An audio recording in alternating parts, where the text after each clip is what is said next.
রমজানেও যে গুনাহ করে, রমজানেও যে জাহান্নাম থেকে বাঁচার চেষ্টা করে না, রমজানেও যে জান্নাতের আমল করার চেষ্টা করে না, ভাই আমার, ছেলেরা আমার, বাবা আমার, পর্দার আড়ালের মা বোন আমার, সবাইকে শেষ কথা বলি। আল্লাহ রসুল বলছে, জিব্রাইল আইসা রমজানের শেষ দিন নবীজিকে আইসা বলে গেছে, ইয়া রাসূল আল্লাহ, এত বড় রমজান পেল, ইফতার, সাহারি, তারাবি, এতেকাফ, শবে কদর, প্রতি ঘন্টা মিনিটে এত মাফ নেওয়ার সুযোগ থাকার পরেও যেই নাফরমান জাহান্নাম থেকে বাঁচার চেষ্টা করে নাই, গুনাহ থেকে আল্লাহর কাছে মাফ নেয় নাই, জান্নাতের জরুর আশা পূর্ণ করতে পারে নাই, আমল করতে পারে নাই, খোদার কসম নবীজি বলছে, জিব্রাইল আইসা বলছে, ইয়া রাসূলুল্লাহ, এমন নাফরমানের উপরে আল্লাহর লানত, আল্লাহর লানত, লানত, লানত। নবী বলছে আমিন, আমিন। মানে নবী বলছে, হ জিব্রাইল, আমিও বললাম আল্লাহ, এমন লানত আপনি কবুল করেন এই নাফরমান উম্মতের উপরে, আমি নবীরও লানত, যা তোর রূপে খোদার লানত পড়ুক, যা। এত বড় রমজান তুই এখনো বিড়িয়ে খাস, এত বড় রমজান নাফরমান তুই আজও ওজনে কমে দেস, তোর কিস্তি শেষ হয় না, সুদে শেষ হয় না, তোর নর্তকী দেখাই শেষ হয় না, তোর উলঙ্গ ছবি দেখাই শেষ হয় না, তোর জিনা ব্যভিচারে শেষ হয় না। তুই বেটি গত 11টা মাস বাজারে বাজারে ঘুরলা, এখনো রমজান, রমজান আইজও তোমার জুতা কিনা, থ্রি পিস কিনা শেষ হয় না, যা। গুনাহ থেকে বাঁচতে যেহেতু পারলাই না, জাহান্নাম থেকে বাঁচার চেষ্টা করলাই না, তো জিব্রাইল বলছে আল্লাহ তার উপরে লানত দিছে, জিব্রাইলও লানত দিছে, নবী বলছে আমিন, আমিও দিলাম, যা তোর উপরে খোদার গজব পড়ুক। এরপরে এই নাফরমানকে বাঁচাবে কি? হ্যাঁ বলেন? অতএব বাবা, তামসা করো, কোনো অসুবিধা নাই, এ কথা শেষ আমার। মনে রাখো, হাসি কান্না, আনন্দ বেদনা, সুখ দুঃখ, হ্যাঁ, আনুগত্য অবাধ্য, ঈমান কুফর, কোনো কিছুতেই পৃথিবী থামে না, তুমিও থামতা না, একদিন কবরে চলে যাইত। হাসলেও কাঁদলেও, সুখে থাকলেও দুঃখে থাকলেও, ইমানদার হইলেও নাফরমান হইলেও, আনুগত্য থাকলেও আনুগত্য না থাকলেও, সেজদা দিলেও মোর মৃত্যু হবে, সেজদা না দিলেও মৃত্যু হবে, সেজদা দিতে দিতে আব্দুল কাদের জিলানী হইলেও মৃত্যু হবে, নাফরমানি করতে করতে ফেরাউন নমরুদ হইলেও কি হবে? অসুবিধা নাই, কোনো অসুবিধা নাই। চলো ভাই, কারো জন্য পৃথিবী থামে না, আমাদের কারো মৃত্যুতে, আমাদের কারো জন্মে সেকেন্ড, ঘন্টা, মিনিট, 1 সেকেন্ড থামে না। সময়ের গতি থামে? কথা বলে না। পৃথিবী থামে কারো জন্য? না না। কোন ক্ষমতাধরের মৃত্যু আর কোন ফকিরের মৃত্যু, সময়ের কাছে সবাই সময় বলে আমি চলছি তো চলছি, কে মরলো, কে জিতলো, কে হারলো, কে জন্ম নিল, আমারে তো সময়, আমি যাচ্ছি আখিরাতের দিকে, আমি যাচ্ছি কবরের দিকে। অকুল্লুম ফি ফালাকিন ইয়াসবাহুন। আল্লাহ বলে সব কিছু তার নির্ধারিত কক্ষপথে গন্তব্যের দিকে, মানে আখিরাতের দিকে চলছে, সব চলছে। আমরা সবাই যাচ্ছি কোন দিকে? কথা বলে না। আমরা যাচ্ছি কোন দিকে ভাই? আখিরাতে, আখিরাতের দিকে। অতএব ব্যক্তি, ঘর, সংসার, পরিবার, দেশ, রাষ্ট্র, রাজনীতি, ক্ষমতা, সবকিছুতে সবকিছুতে আখিরাতকে প্রাধান্য দিবেন। বলেন ইনশাআল্লাহ, বলেন ইনশাআল্লাহ। ভোটের আগের দিনও আখিরাতকে প্রাধান্য দিবেন, ভোটের দিনও আখিরাতকে প্রাধান্য দিবেন, ভোটের পর দিনও আখিরাতকে প্রাধান্য দিবেন, আখিরাতকে প্রাধান্য দিবেন। কোনোভাবেই কোনোভাবে দুনিয়ার কাছে বিক্রি যাবেন না। আল্লাহ আমাদেরকে হেফাজত করেন, আল্লাহ আমাদেরকে কবুল করে নেন। আমি একটা দিল থেকে সবসময় ভাবি, আল্লাহর কথা একজনকে বললেও নেকি হয়, তার আমার নেকি দরকার, তো সেটা অল্প মানুষকে বললেও সমস্যা কি? কিন্তু গাফিল মানুষ, ফালতু মানুষ, অমনোযোগী মানুষকে 1000 বছর বললেও লাভ হয়। যেই কলস উল্টানো, যেই জগ উল্টানো, উল্টানো কলসিতে 1 সাগর পানি ঢাললেও এটা কোনোদিন পুড়বে না, কারণ এটা তো কলসটা কি উল্টা। নবী সাল্লাল্লাহু আলাইহি ওয়াসাল্লাম এটা হাদিসে বলছেন, কিছু মানুষের অন্তর উল্টানো কলসির মতো, কালকুজে মিরবাদান, উল্টানো কলসির মতো। নবীজি সাল্লাল্লাহু আলাইহি সাল্লাম বলেছেন, মানে কলস উল্টানো, দিলটাও উল্টানো। এবং নবীজি বলছেন শুধু উল্টানো কলস না, বরং কলসির উল্টা পিঠে আল কাতরা দিয়া মাইখা দিছে, যাতে করে এক ফোঁটা পানিও না জমে, পিছলা হয়। তো নবীজি সাল্লাল্লাহু আলাইহি সাল্লাম বলেছেন, কিছু নাফরমানের অন্তর আল্লাহর অবাধ্যতা করতে করতে তার দিল উল্টে যায়।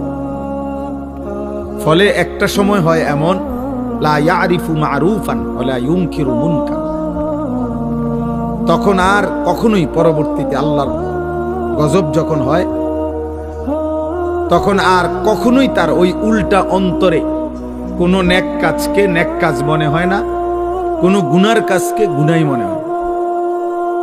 এটা মানুষের জীবনের সবচেয়ে বড় দুর্ভাগ্য। কারণ এটুকু অনুভূতি যদি কারো চলে যায়, তো তার জীবনে আর কিছু থাকে না।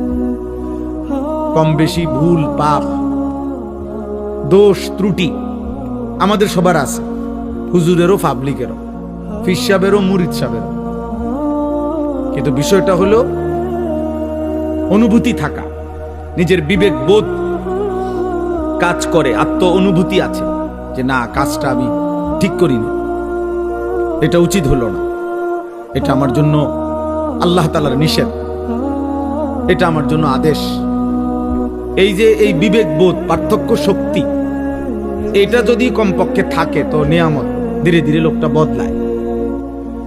কিন্তু 30 বছর 40 বছর ধরে প্রতিদিন এক তালে মিথ্যা কথা বলতেছে, এটা কোন ধরনের পাপ? দেন এক নিয়মে, এক ঢঙ্গে মিথ্যাই বলতেছে। আজকে 40 বছর ধরে সুদ খায়, এটা কেমন সুদ খোর? আজকে 60 বছর ধরে প্রতিদিন গালি দেয়, এক তালে, এটা বেটার কথা বললেই নিয়ম, গালি দেয়। এক হাতে সিগারেট খাইতেছে, মুখে অকথ্য গালিগালাজ করতেছে, সামনে রঙিন টেলিভিশনে নাচ গান চলতেছে। মানে এটা যে গুনাহ, বছরের পর বছর তার বিবেকের মধ্যে এতটুকু অনুভূতিও নেই। এটা অনেক বড় লানত, অভিশাপ। এটা অনেক বড় দুর্ভাগ্য, বদনসিব, যে দিনের পর দিন, মাসের পর মাস গুনার পর গুনাহ, কিন্তু তার কখনো এটা অনুভূতিও হয় না। তার অনুভূতিও হয় না, তার শরীরে কোনো সৌদে নাই।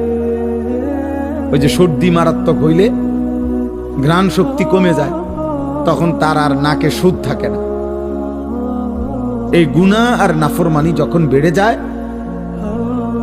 ধীরে ধীরে মানুষের উপরে যে মুসিবতটা আসে, সেটা হলো আল্লাহর পক্ষ থেকে যেই আযাব আসে, সেই আযাব হলো আল্লাহ তাকে আত্মভোলা করে দেয়। ফাআনসাহুম আনফুসাহুম। এজন্য তাফসীরের মধ্যে আছে, কোন মানুষের উপরে দুনিয়াতে আল্লাহর সবচেয়ে বড় শাস্তি কি? দুনিয়াতে সবচেয়ে বড় শাস্তি, তাকে আল্লাহ আত্মভোলা করে দেয়, আপন ভোলা। অর্থাৎ সে আর কোনোভাবেই বোঝে না সে কে, তার উচিত কি, করণীয় কি। খাইতেছে, ঘুমাইতেছে, পেশাব করতেছে, পায়খানা করতেছে, ঘুমাইছে তো ঘুমাইতেছে, মুতে ধরছে তো একখান দিয়ে মুতে দিছে। এটা কি রাস্তা? এখানে মানুষ চলাফেরা করে কিনা, কেউ দেখলে কি মনে করে? কোনো কিছু। হালালও খায়, হারামও খায়, গালিও দেয়, সালামও দেয়, মদও খায়, মধুও খায়, মা কেউ দেখে, বোন কেউ দেখে, আবার মোবাইলে টেলিভিশনে নর্তকীও দেখে, আপন স্ত্রীও দেখে, উলঙ্গ ছবিও দেখে। মানে পার্থক্য নেই তার ভিতরে, আর এই অনুভূতিটুকু কাজ করে না। সবকিছুই তার কাছে বরাবর। কষ্ট করে কামাই করে পয়সাও নেয়, সুদের টাকাও নেয়, কিস্তিও নেয়, সব মিলাইয়া 30,000, মিলে জিল্লা 12 লাখ টাকা পয়সা। কেমনে মিলাইছেন? এই এমনি এমনি, দোয়া করেন, এমনি এমনি মিলাইছে। এমনি এমনি কি? তা 6 লাখ জমি বেচা আর 6 লাখ সুদি কিস্তি। হালালও আছে, হারামও আছে, পার্থক্য নেই। এটা কোনো মানুষের উপরে সবচেয়ে বড় লানত, আল্লাহর সবচেয়ে বড় শাস্তি। ওয়ালা তাকুনু কাল্লাযীনা নাসুল্লাহ ফাআনসাহুম আনফুসাহুম। আল্লাহ তাআলা বলে, বান্দা আমাকে এই পরিমাণ ভুলে যেও না, একদিন আমি কিন্তু তোমাকে নিজেকে ভুলাই দেব। আর কোনোদিন তোমার মনে পড়বে না তোমার কবর, আখিরাত, পরকাল, মিজান, ফুলসিরাত, তোমার বিচার হবে, হাসর হবে, আমলনামা হাতে দেয়া হবে, কিচ্ছু আর মনে হবে। নাউযুবিল্লাহ। কোরআনুল কারীমের মধ্যে আছে, ওয়ায়াউমা ইয়া'আদ্দুয যালিমু আলা ইয়াদাইহি, নাফরমান পাপী হাসরের দিন নিজের হাতগুলো আঙ্গুলগুলো দাঁত দিয়ে এইভাবে কামড়াইয়া ছিঁড়ে ফেলতে চাইবে আফসুসে, আর বলবে হায় আমি কি করলাম। ইয়াকুলু ইয়া লাইতানি ইত্তাখাযতু মা'আর রাসূলি সাবিলা, আমি যদি রাসূলের পথ ধরতাম। ইয়া ওয়াইলাতা লাইতানি লাম আত্তাখিয ফুলানান খলিলা, হায় আফসোস আমি যদি মন্দ লোককে বন্ধু না বানাই। যে আমাকে নারী দেখাইলো, ছবি দেখাইলো, জিনা ব্যভিচারের আড্ডায় নিয়ে গেল, যে আমারে মদের আড্ডা, জুয়ার আড্ডা, সুদের আড্ডা, কিস্তির আড্ডা, যে আমারে দিয়া খুন, সন্ত্রাস, চাঁদাবাজি, রাহাজানি, অন্যায়, অসভ্যতা করলো, আমি যদি তাকে বন্ধু না বানাইতাম, তাকে যদি অনুসরণ না করতাম, তার সাথে যদি না চলতাম, এই আফসোস করবে আর আঙ্গুল ছিঁড়ে ফেলতে চাই, কিন্তু কোনো লাভ হবে, কোনো ফায়দা হবে। ইয়াউমাইদিন ইয়াতাযাক্কারুল ইনসানু ওয়া আন্না লাহুদ যিকরা। আল্লাহ তাআলা বলেন কিয়ামতের দিন প্রত্যেক নাফরমান তার দুনিয়ার সব পাপের কথা মনে পড়বে, কিন্তু আল্লাহই বলেন ওয়া আন্না লাহুদ যিকরা, কিন্তু বলো না বান্দা মনে পড়ে সেদিন কি লাভ হবে। মনে তো পড়বে, সব স্মরণে আসবে, কিন্তু লাভ তো হবে। ওয়ালাউ তারা ইদিল মুজরিমুনা নাকিসু রুউসিহিম ইনদা রাব্বিহিম, আল্লাহ বলে সেদিন হাসরের দিন সমস্ত নাফরমান আল্লাহর সামনে মাথা নুয়ে, লজ্জায়, অপমানে, বেইজ্জতিতে মাথা নুয়ে থাকবে,